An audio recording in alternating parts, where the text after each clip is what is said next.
Okay, let's go. Number 1. Pluto's Gate, Hierapolis, Turkey. The year is 2013. You're a classical archaeologist in southwestern Turkey, brushing soil from carved marble in a city that has been dead for 15 centuries. The site is Hierapolis, built by the Greeks, expanded by the Romans, now a UNESCO World Heritage Site in the province of Denizli. Your trowel scrapes an inscription you recognize immediately. A dedication to Pluto, ruler of the underworld. Your pulse quickens, not because of the inscription, because of what you're smelling.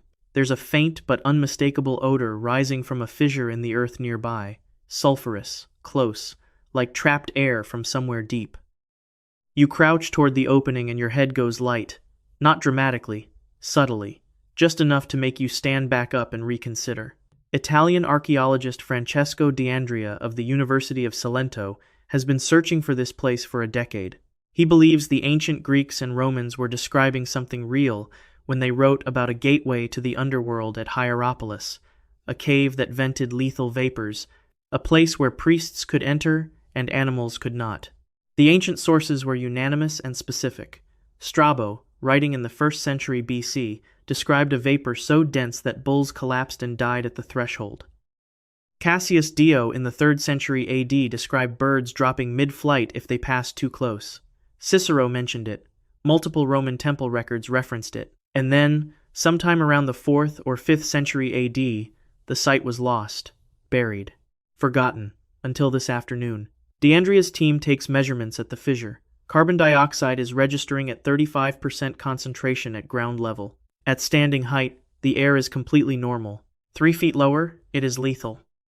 Anything breathing near the ground, a bird resting at the threshold, a bull lowering its head to graze, a small animal crossing the stone, loses consciousness within seconds and dies within minutes.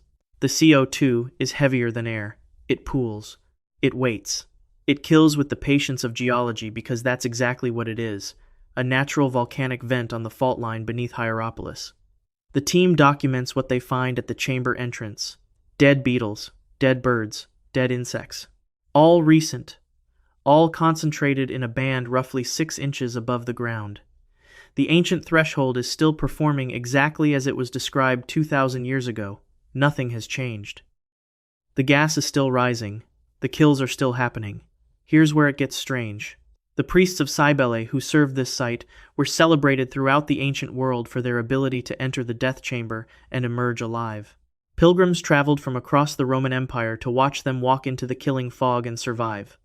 For centuries, this was taken as divine favor, proof that these priests had power over death. They didn't. They were simply tall, carbon dioxide pools at ground level. A person standing upright, breathing at chest and head height, is above the lethal concentration. The priests knew this. They had learned it, almost certainly through the deaths of earlier priests who bent down at the wrong moment. What they built around that knowledge was a religious institution, a temple complex, a centuries-long performance of divine immunity. The performance was real. The immunity was chemistry.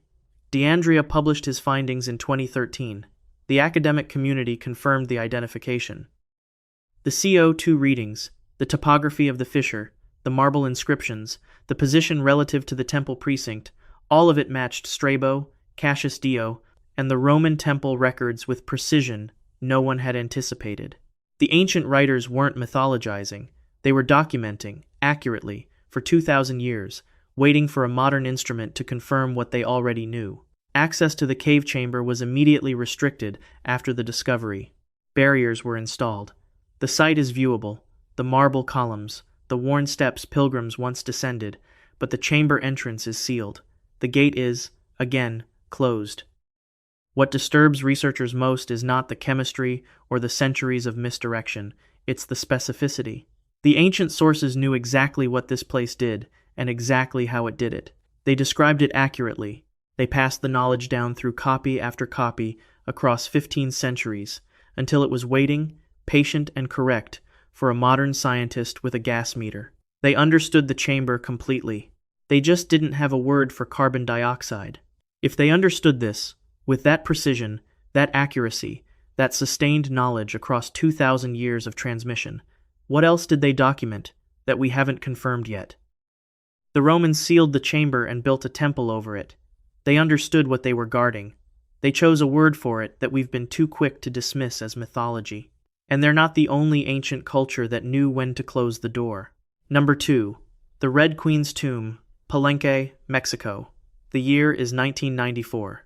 You're an archaeologist with Mexico's National Institute of Anthropology and History, crawling through a passage inside Temple 13 at the Mayan site of Palenque, a small, largely ignored pyramid so thoroughly overshadowed by the famous Temple of the Inscriptions next door that it barely rates a mention in the site literature.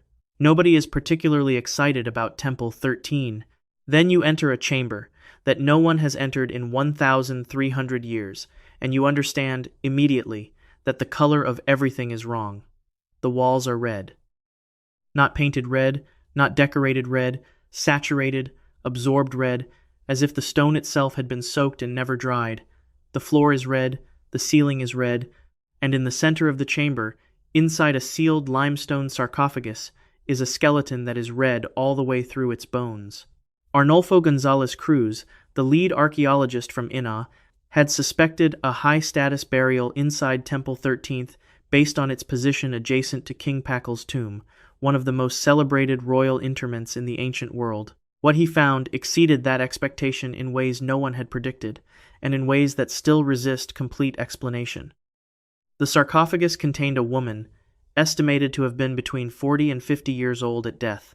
She was buried with a jade mask of extraordinary craftsmanship, more than 1,000 jade beads, obsidian blades, and ceramics consistent with the highest Mayan elite. Her identity is unknown. DNA analysis by INAH in 2012 was inconclusive. No Mayan inscription has ever named her. No text has pointed to this chamber. She has no name. Researchers call her the Red Queen, which describes her burial and nothing more. The red is cinnabar.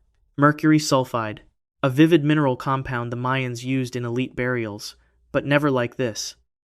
No other Mayan burial comes close to this density of application, this completeness of coverage. Every surface, every object, every bone. The chamber was not dusted with cinnabar. It was saturated with it. The intent was total. Here's where it gets strange.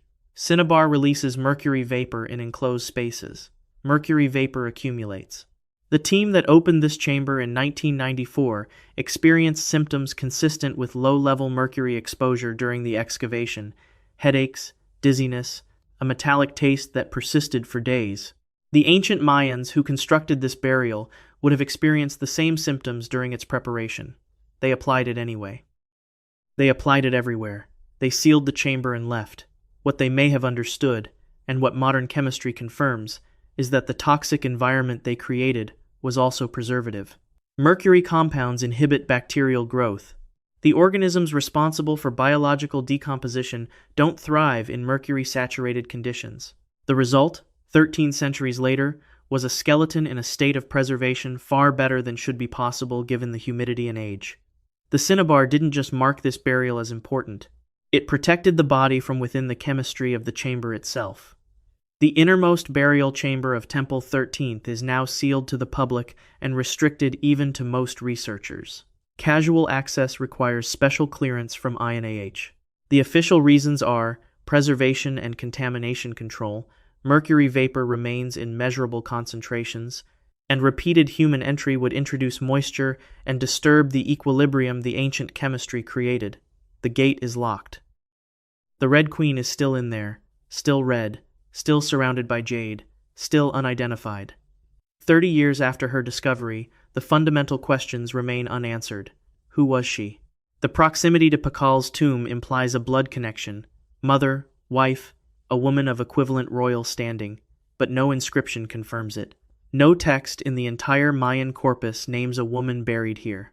She was interred with the wealth of a ruler and the anonymity of a secret. Why this much mercury? No parallel exists anywhere in Mayan culture at this concentration. The closest analogues are in China, at sites associated with a very different civilization and a very different relationship to mercury, a relationship that appears again, in a different form, later on this list. Whether the Mayans and the builders of Teotihuacan converged independently on the same chemistry, or whether something more connected is at work, is a question that the sealed chamber cannot answer. The door doesn't open unless INAH says it does. A tomb sealed to protect its dead with poison chemistry, and the poison is still working, 13 centuries later, precisely as intended. But the next sealed place wasn't sealed to protect anything that was already inside. It was sealed because the people who found it refused to open the final door, and the reason they gave was something older than archaeology, and more persuasive to a court of law than any rational argument should have been. Number 3. Vault B, Padmanabhaswamy Temple, Thiruvananthapuram, India. The year is 2011. You're standing in a corridor beneath one of the oldest continuously operating temples in the world, and you've just witnessed something that may never be repeated. The court-appointed committee has spent 3 weeks opening the sealed vaults beneath the Padmanabhaswamy Temple in Kerala, and what they found in the first 5 has already rewritten every record in the history of archaeological discovery. Gold idols studded with rubies, emeralds the size of a man's fist, coins from ancient Rome and Greece, still bright, bearing the faces of emperors who died before Christianity existed. A solid gold crown encrusted with diamonds, a golden coconut shell set with precious stones, a necklace 18 feet long made entirely of gold. The preliminary estimate of the treasure's combined value exceeds $22 billion, the largest single treasure discovery in recorded human history. Then the committee reaches Vault B. 2 doors. The outer one is heavy and old but opens. Its mechanisms have aged but they function. Behind it is a short passage. At the end of the passage is a second door, and this one is different in a way that stops every person in the room. The door is iron. It is ancient. And it is covered, floor to ceiling, on every visible surface, with carved cobras, dozens of them, intertwined, their hoods spread, facing outward. This is not decoration. This is a warning that people who build warnings in iron and stone understand exactly. The temple priests step forward. They speak quietly. Vault B, they explain, is sealed by a Naga bandham, a serpent spirit binding, an ancient ritual seal that cannot be safely opened without specific ceremonies. The knowledge of those ceremonies, they add, is not fully preserved. The committee stops. Place this in context. The committee was appointed by the Supreme Court of India following a petition by advocate T.P. Sundararajan arguing mismanagement of the temple's assets. This was a legal proceeding backed by India's highest court. The court had authorized the vaults to be opened. 5 had been opened. The 6th had not. The court's own amicus curiae, a retired senior justice, reviewed the situation and agreed. Vault B should not be forced open without further assessment. In 2020, the Supreme Court revisited the issue and reaffirmed the same position. Further assessment has not been defined. The door is still closed. Here's where it gets strange. The treasures found in vaults A through E appear consistent with accumulated temple donations across many centuries, gifts, tribute, offerings from successive dynasties, the physical record of a continuously operating institution. The age of the objects spans multiple periods and reflects the temple's living history. But Vault B is different in a way the surface record reveals without opening it. The vault does not appear on any temple historical inventory. There is no record of donations being placed in Vault B. The temple's own trustees, when pressed in court, admitted they had no knowledge of its contents and no institutional knowledge of when it was last opened or by whom. Its existence was acknowledged only under legal compulsion. Its history is silence. The Cobra door is estimated, by those who briefly examined it before the committee stopped, to be ancient, possibly 16th century, possibly older. 25. Whatever is behind that door was placed there before the historical record of the temple begins. The institution that holds the key, if there is a key, doesn't know what it's keeping. 5 vaults contain the largest treasure discovery in human history. The 6th vault, the Supreme Court of India agreed, twice, should stay closed. What kind of object requires a ritual seal instead of a lock? What was placed behind iron cobras so far in the past that no living tradition knows the procedure to safely enter? And why did a court that operates entirely in the domain of evidence and law, a court that overrode the wishes of the temple's trustees in every other respect, accept that this one door should remain shut? What makes this situation unique among all the sealed places on this list is that it was legally contested in the highest court in a major democracy, and the court blinked. The Supreme Court of India has jurisdiction over every piece of property in the country. It overrode the temple's trustees on every other question. It compelled the opening of 5 vaults. It did not compel the opening of the 6th. The legal record documents a court confronting something that sat outside its normal authority, an ancient seal that even judicial power chose not to break. The answer isn't in the court documents. The court documents are the boundary of what anyone is permitted to know. Everything that matters is on the other side of the cobra door. Sometimes the seal is a lock, sometimes it's a curse, and sometimes, as we'll see next, the seal is made of old brick and institutional silence, protecting something that was hidden not for spiritual reasons, but for reasons nobody has been willing to state. Number 4. The Sealed Corridor, Capuchin Catacombs of Palermo, Sicily. The year is 1599. You're a Capuchin friar in Palermo, and you've just done something remarkable by accident. Brother Silvestro of Gubbio has died. You follow standard procedure, dehydration in niches carved into the tufa stone, allowing the body to dry naturally in the underground air. When you return months later, the result is startling. Silvestro looks almost like himself. The flesh has dried instead of decomposing. The features are preserved. The result is, in its way, extraordinary. A tradition begins. Over the following 3 centuries, the catacombs beneath the Capuchin monastery expand into one of the most unusual repositories of preserved human remains anywhere in the world.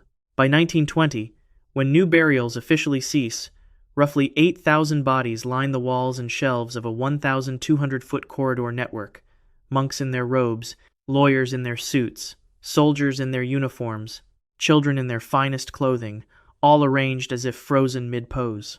Palermo's elite paid for the privilege of being displayed here. Families visited their relatives. The catacombs remain, today, one of the strangest tourist sites in existence. They are open. They are public. You can walk through them now and meet 8,000 preserved faces, all of them except the ones in the sealed corridor.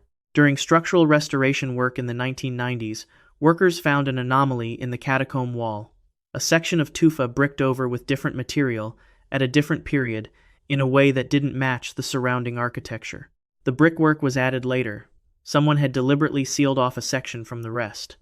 The workers reported the discovery to the Capuchin administration that oversees the site. A brief investigation followed. Then the anomaly was sealed again. The administration declared the area a private ecclesiastical space. No statement was issued. Access was restricted. What was inside? The details have never been fully disclosed.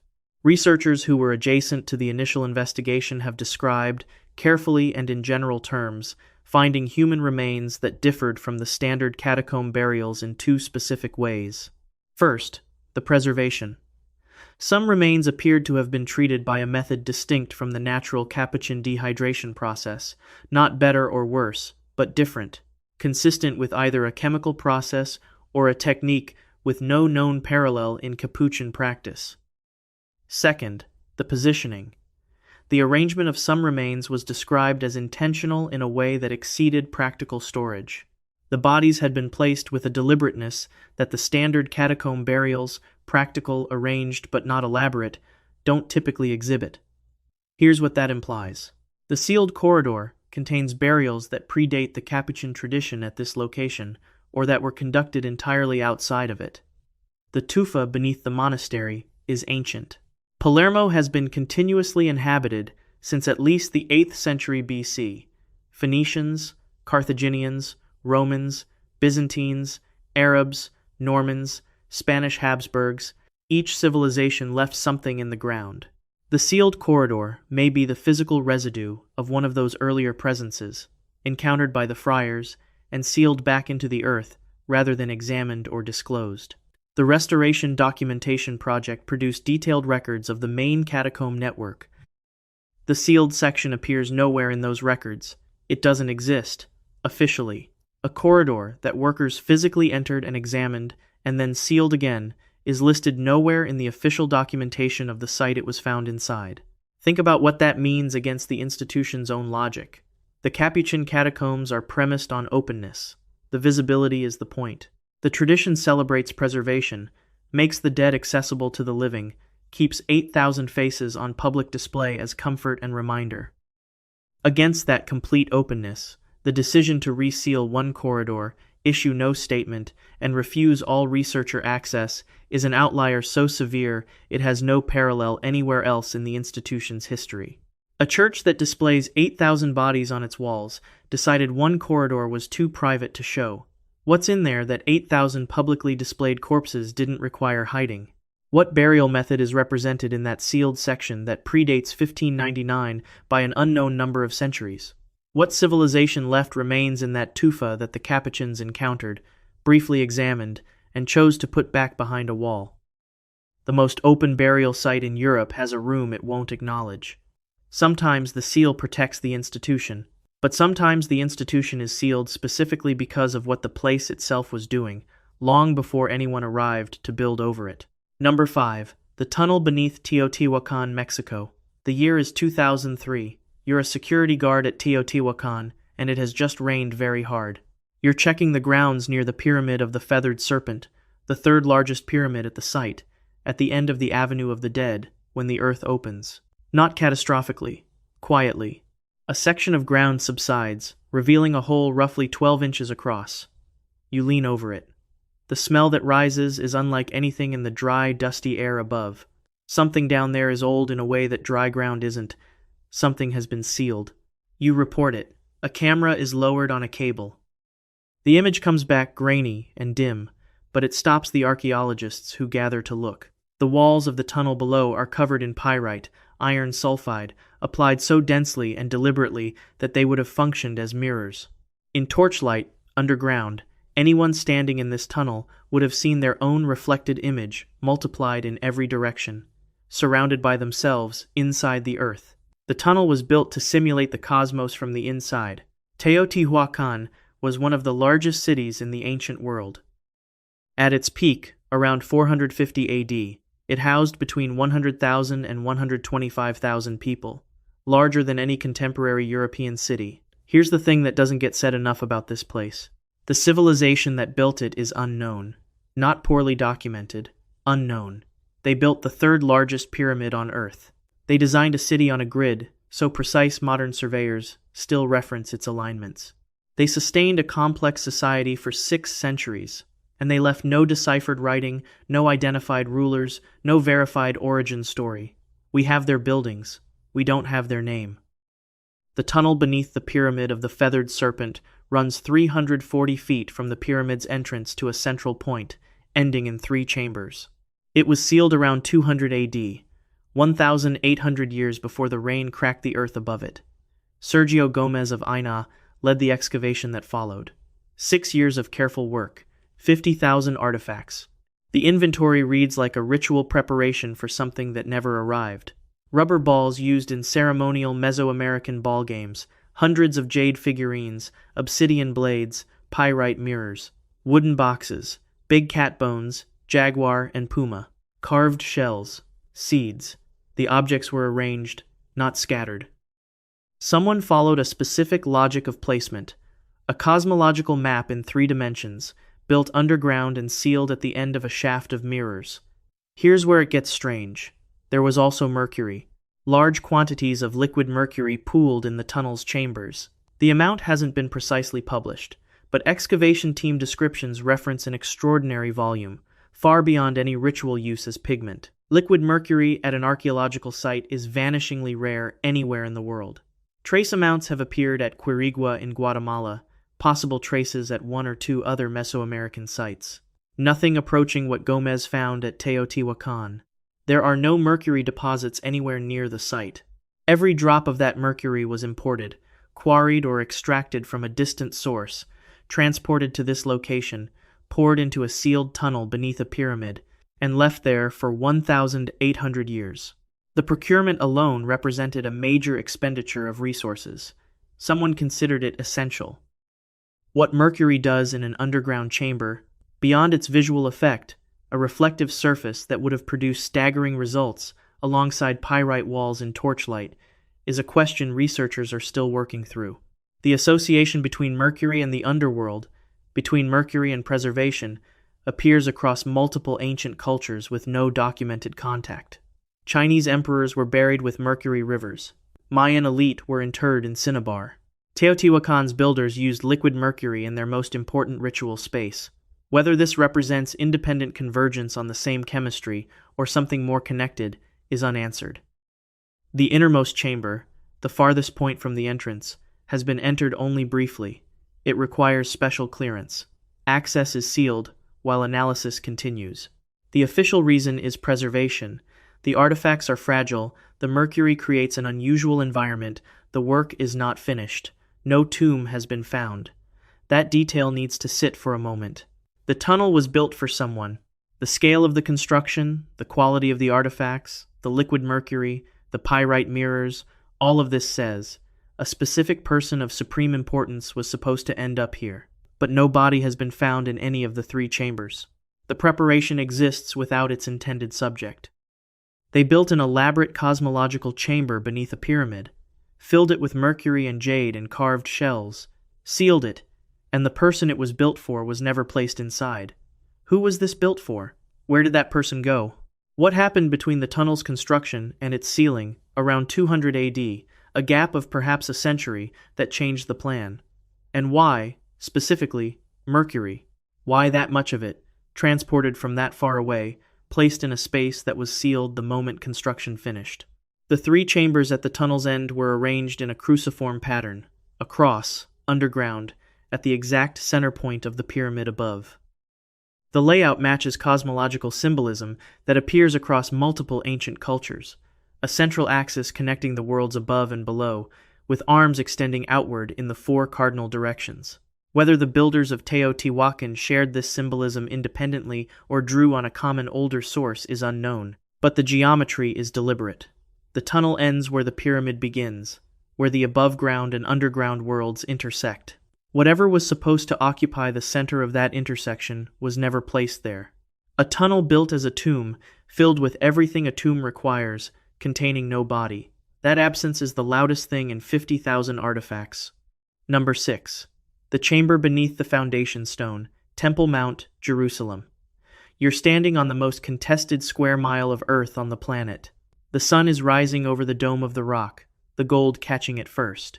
Beneath your feet is a compressed record of 3,000 years of continuous human significance, Bronze Age foundations, Solomonic stonework, Herodian construction, Crusader floors, Ottoman tile. Every institution that has mattered to the three largest religions in human history has fought over this specific patch of limestone bedrock. And somewhere below you, in a location that has been described by historical sources across multiple centuries but has not been officially entered for nearly 1,000 years, is a sealed chamber. The foundation stone, the Even Hashatiyah in Hebrew, is the bare bedrock outcrop inside the dome of the rock. In Jewish tradition, it is the point where creation began, where the Holy of Holies stood, where the Ark of the Covenant was kept. In Islamic tradition, it is the point from which the Prophet Muhammad ascended to heaven. The stone itself is accessible, viewable behind protective barriers. Beneath it is a natural cave, roughly 13 feet wide and 20 feet long, called the Well of Souls. The floor of the cave has a pit. The pit descends further than anyone has officially measured.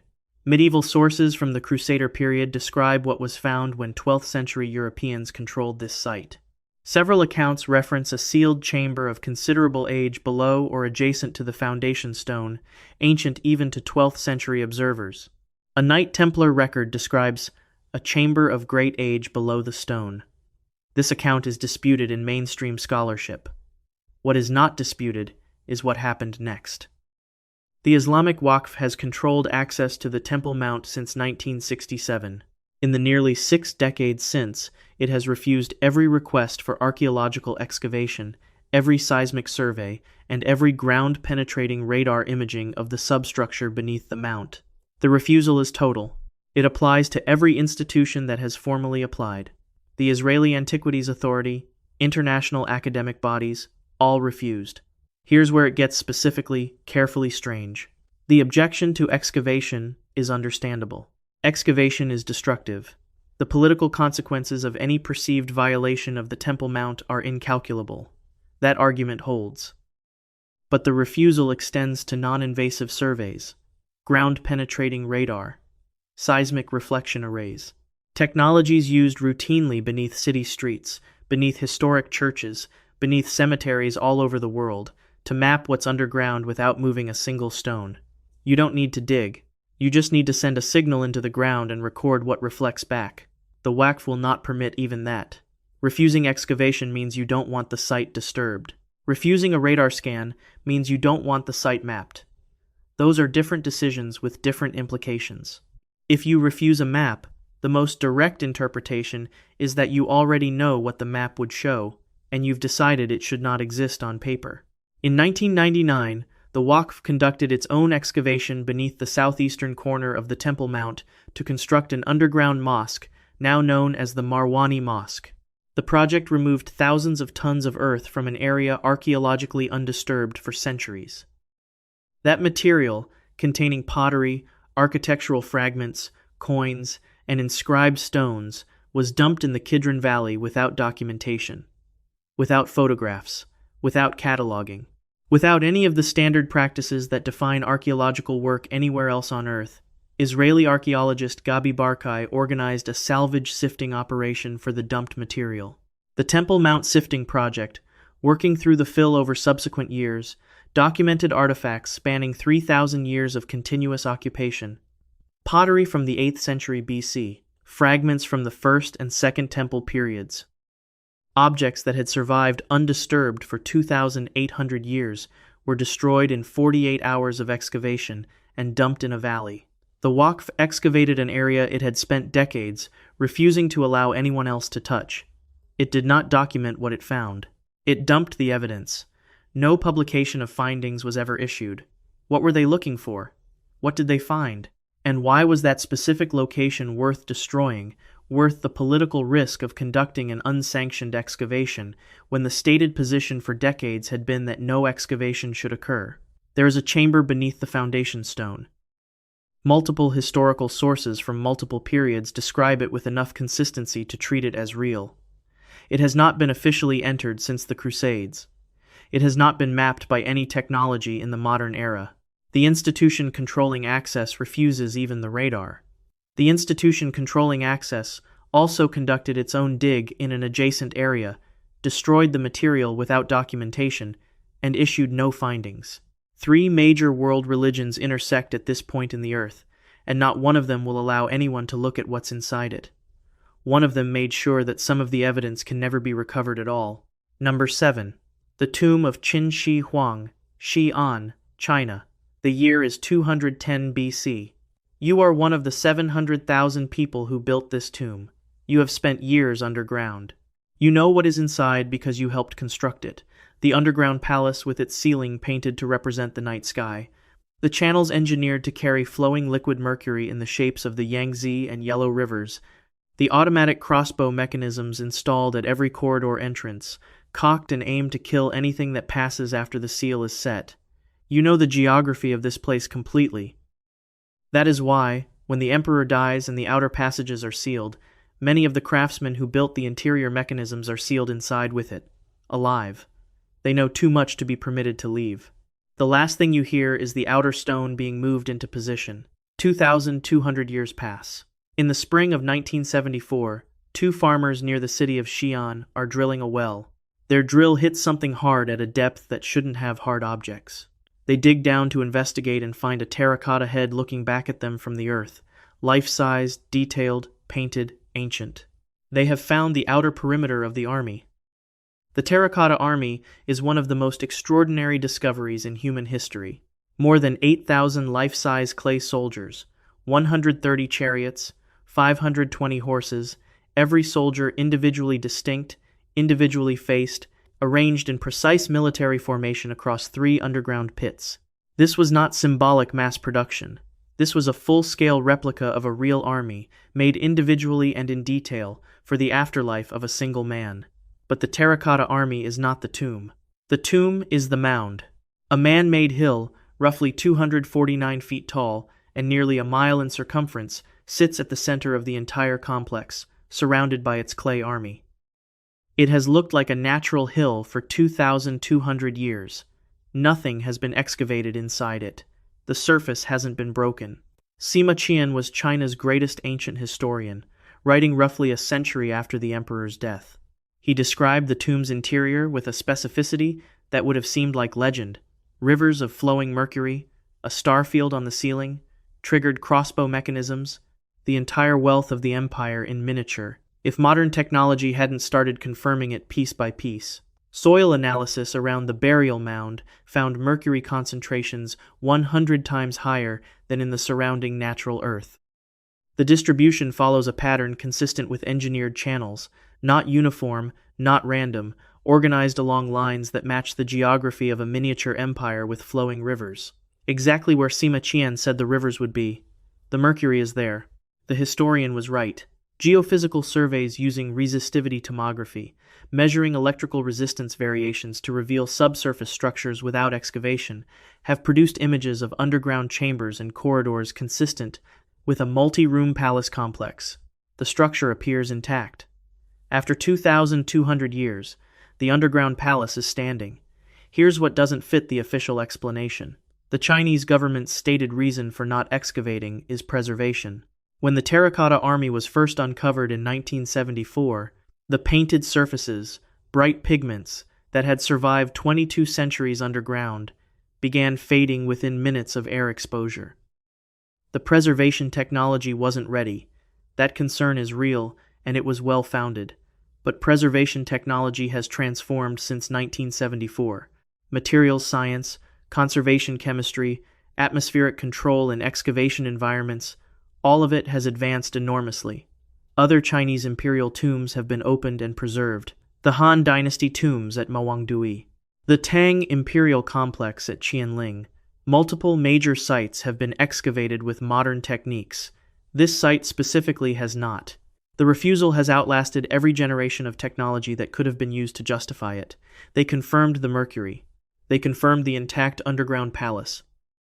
They confirmed everything Sima Qian described, from the outside, with instruments, without going in, and then they stopped. The Chinese government is not a superstitious institution. It does not defer to religious prohibitions. When it decides that a project should not proceed, the reason is strategic. And the most strategically interesting thing about Qin Shi Huang is not his army. The terracotta army was a display, designed to be seen, guarded outside the tomb, a performance of imperial power that the emperor intended to be found. What's inside the mound is what wasn't meant to be found, the palace. The contents of whatever chambers exist beneath 249 feet of deliberately accumulated earth. What does the first emperor of China's actual burial chamber contain that no outside researcher has been allowed to document? What information about early Chinese civilization, its origins, its knowledge, its connections to the ancient world, is sitting intact 2,200 years after the door was sealed? Consider the implications of what the resistivity surveys have already shown from the outside. Multi-room palace complex, intact architecture, organized spatial layout. That is not simply a burial pit, it is a preserved environment, a deliberate model of something. Ancient historians describe the ceiling as a map of the heavens, and the floor as a map of the empire. If that description is accurate, the interior of Qin Shi Huang's tomb is the oldest preserved model of the Chinese world, as its first emperor understood it. It predates any surviving Chinese map by centuries. It may contain written material, astronomical records, or territorial documentation that would reframe the history of cartography, astronomy, and governance in the ancient world. What does the emperor know that the government is still protecting? Number 8. The Konigsberg Tunnels, Kaliningrad, Russia. The year is 1941. You're a German officer standing in the Catherine Palace near St. Petersburg, watching your team dismantle one of the most extraordinary objects ever built. The Amber Room is 590 square feet of wall space, covered entirely in Baltic amber, over 6 tons of it, backed with gold foil and mirrors, assembled between 1701 and 1711 for the Prussian king Frederick I, and gifted to Peter the Great. In candlelight, the amber panels glow from within, emitting a warm orange-gold radiance that makes the room feel less like architecture and more like an experience. Visitors over 2 centuries have described it consistently, standing inside the sun. Your team is efficient. The Amber Room takes 36 hours to dismantle. Each panel is packed, labeled, inventoried. Trucks move east toward Konigsberg. The panels are installed in Konigsberg Castle in November 1941 and briefly displayed. The castle becomes the Amber Room's third home. It is its last confirmed location. By the winter of 1944 to 1945, Konigsberg is no longer a safe place for irreplaceable objects. Soviet forces advance from the east. Allied bombing targets the city from the west. Museum director Alfred Rohde requests permission to move the panels to safety. The permission comes late, or possibly never clearly. In January 1945, Rohde documented the Amber Room's presence at the castle. Soviet forces captured Konigsberg in April 1945. The Amber Room was gone. 7 decades of active searching followed. 12 or more major expeditions. Hundreds of leads, deathbed confessions, recovered fragments. None led to the room. In 2003, Russia and Germany jointly completed a replica of the Amber Room. It now stands in the Catherine Palace. Beautiful. A monument to the failure to find the original. Beneath Konigsberg, now the Russian exclave city of Kaliningrad, lies a tunnel network built by the Teutonic Knights in the 14th century and substantially expanded during the Nazi period. The tunnels connect the former castle site to other locations across the city. In the last months of the war, they were used for exactly what wartime tunnel networks are built for, moving things that couldn't be moved above ground while the bombing continued. Here's where it gets strange. In the 1990s, when the area briefly became more accessible, German and Russian investigators entered portions of the tunnel network and found evidence of post-war Soviet activity, Soviet-era materials, in sections that should have been undisturbed since 1945. Someone had used those tunnels after the war ended. The Soviet administration had conducted operations in sealed spaces that were supposed to contain nothing but abandoned wartime material. One section of tunnel, beneath the former north wing of Konigsberg Castle, collapsed. The collapse was contained, affecting a specific section rather than spreading outward, as structural failures typically do. It sealed a portion of the network with rubble in a way that would require substantial machinery to clear. The timing of the collapse coincided with Russian authorities completing a survey of that section. Russian federal authorities formally restricted access to the tunnel network in the early 2000s, citing structural safety. A 2004 German documentary crew permitted limited access filmed non-historical debris in sections that should have been sealed since 1945. In survivor testimony collected from former Konigsberg residents, multiple witnesses described military trucks moving near the castle in January 1945, matching the precise window of the Amber Room's disappearance from Rohde's records. Someone was moving something into the tunnels at the moment the room went missing. The German government has submitted formal requests for joint investigation of the Konigsberg tunnel network. Russia has declined every time. The tunnel's sealed section, the one that collapsed with suspicious containment, remains permanently restricted by federal decree. What is the simplest explanation? The Amber Room was moved into the tunnels in January 1945. Soviet forces found it after they took the city. They moved it. They sealed the section of tunnel that would reveal the movement. The post-war activity in the tunnel network is the evidence of that operation. And what they moved it to, or what they found stored alongside it, is what the restricted section is actually protecting. 6 tons of Baltic amber, backed with gold foil and mirrors, designed to glow like the inside of the sun. Somewhere beneath a restricted Russian city, in a tunnel section whose collapse was too contained and too timely to be entirely accidental, it may still be glowing in the dark. Or the amber is simply destroyed, reduced to ash in the 1944 bombardment, and what's in the sealed section has nothing to do with amber at all. What the Soviet administration found there, moved there, or chose to bury there may be something entirely different, something they had a completely separate reason to keep sealed. The amber might be what they're hiding. It might not be what they're protecting. Number 9. The sealed enclosures of Gobekli Tepe, Turkey. The year is 9600 BC. You are a member of the most sophisticated society that has yet existed on Earth. Not the most comfortable, not the most numerous, but the most sophisticated, because the evidence of your sophistication is still visible 11,600 years later in the stones you're cutting right now. You're quarrying limestone from a hillside in what will eventually be southeastern Turkey. The blocks weigh up to 10 tons. You're shaping them into T-forms, abstract pillars with carved arms, with relief carvings of foxes, boars, scorpions, vultures, and snakes cut into their surfaces with precision. You're raising these pillars in circular enclosures. You're building something that required organizing hundreds, possibly thousands, of people over years of sustained communal effort.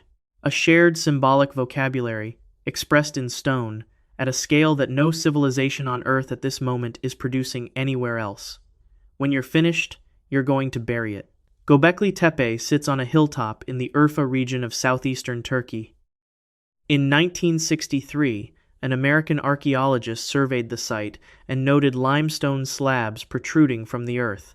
He classified them as medieval gravestones and moved on. In 1994, Klaus Schmidt of the German Archaeological Institute looked more carefully. This was not a graveyard. The limestone wasn't medieval. He was standing on top of the oldest known monumental structure on Earth. Schmidt excavated for 20 years until his death in 2014. What he uncovered required the rewriting of established assumptions about the timeline of human civilization. The oldest structures at Gobekli Tepe date to approximately 9,600 BC, confirmed by multiple independent radiocarbon analyses. That is 7,000 years older than the Great Pyramid of Giza. It is 6,000 years older than Stonehenge. It predates the invention of pottery by millennia. It predates domesticated agriculture, and the site sits in the very region where the earliest domesticated wheat has been found, raising the possibility that Gobekli Tepe wasn't built by farmers but by the people who became farmers, organized around this structure, here. The 4 excavated enclosures contain T-shaped stone pillars ranging from 6 to 18 feet tall, weighing between 7 and 10 tons each. The largest central pillars appear to depict stylized human figures. The T represents a head, the carved arms on the sides represent hands. The surrounding pillars carry dense, detailed animal carvings. Some carved symbols appear across multiple enclosures in identical form, the same glyphs at different structures, suggesting a consistent symbolic language maintained across generations of construction. Around 8000 BC, something changed. The builders stopped, and then they did something that no archaeologist has yet convincingly explained.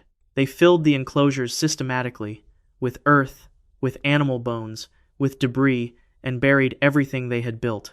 The fill material is organized. The coverage is comprehensive. The enclosures were not abandoned. They were sealed, methodically and completely, by the same people who built them. Here's where it stops making sense. Ground-penetrating radar surveys have revealed at least 16 additional enclosures beneath the hillside surface. Only 4 have been excavated. Only 4. That means roughly 95% of Gobekli Tepe remains sealed underground, exactly as it was left 10,000 years ago.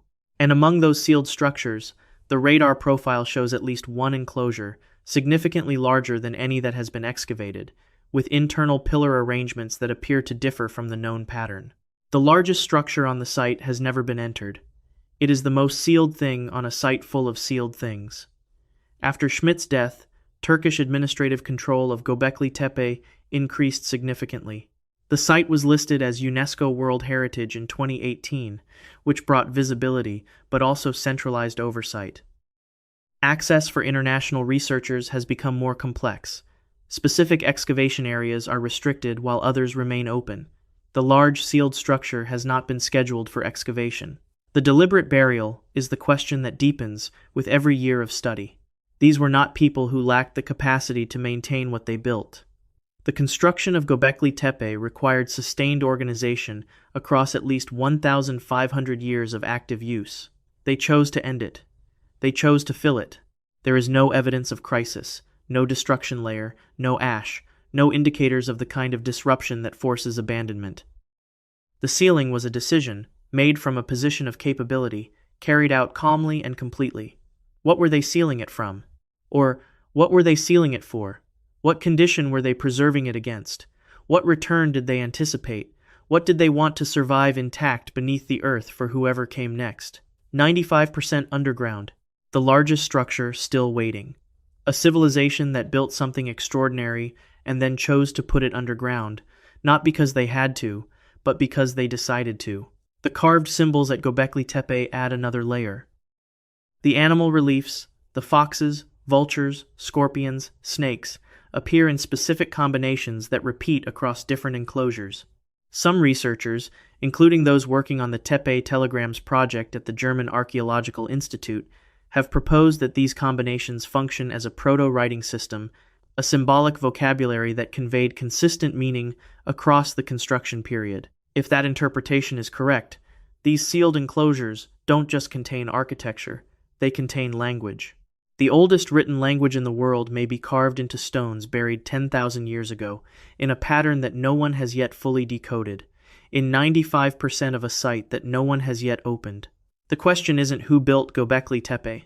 We know approximately when, approximately how, approximately with what. The question is what they understood about what they were doing, and what they expected the sealed enclosures to protect, or to contain, until someone opened them. Number 10. The sealed shafts of the Great Pyramid, Giza, Egypt. The year is 1993. You're Rudolf Gantenbrink, a German engineer, and you've built the smallest functional robot ever constructed for a specific archaeological purpose. The machine is called Upuat 2. It is designed to travel a narrow shaft inside the Great Pyramid, too small for a human body, too long for a cable-mounted camera. Only a self-propelled vehicle with its own lighting can make the journey and return. The Egyptian Antiquities Authority has granted your permit. You set the robot at the entrance to the southern shaft of the Queen's Chamber, check the camera signal, and watch the monitor. UPU-AU-2 travels 213 feet into the pyramid. At the end of those 213 feet, the camera transmits an image that stops the room, a limestone door, fitted precisely into the shaft, with 2 copper handles attached to its face. This is not a ventilation shaft. The Great Pyramid has been studied for 4,500 years without interruption. Greek tourists visited in 450 BC and scratched graffiti into the casing stones that are still legible today.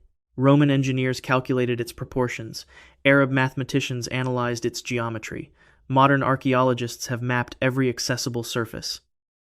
The 4 shafts, 2 from the King's Chamber, 2 from the Queen's Chamber, were identified in the 1870s and described as ritual passages, symbolic conduits for the pharaoh's soul to reach specific star positions. They were understood to terminate within the pyramid's mass. No one expected doors. No one expected copper handles. The Egyptian Antiquities Authority's response was to revoke Gantenbrink's access permit. The official reason was procedural.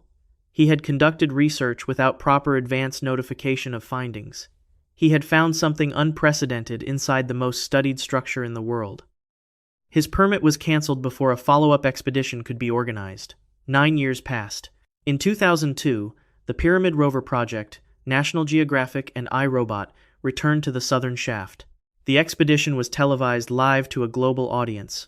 The robot reached Gantenbrink's door, drilled through it in real time. Behind the door, an 8-inch gap. Behind the gap, another door. In 2011, the Jedi Robot Project from the University of Leeds and UK company Scoutech inserted a fiber optic microcamera through a crack in the second door's lower edge. The camera curved into the space beyond and returned images of a chamber no human being had ever seen. The walls were covered in red-painted hieroglyphs, painted in a style consistent with Old Kingdom Egyptian practice, the era of the pyramid's construction.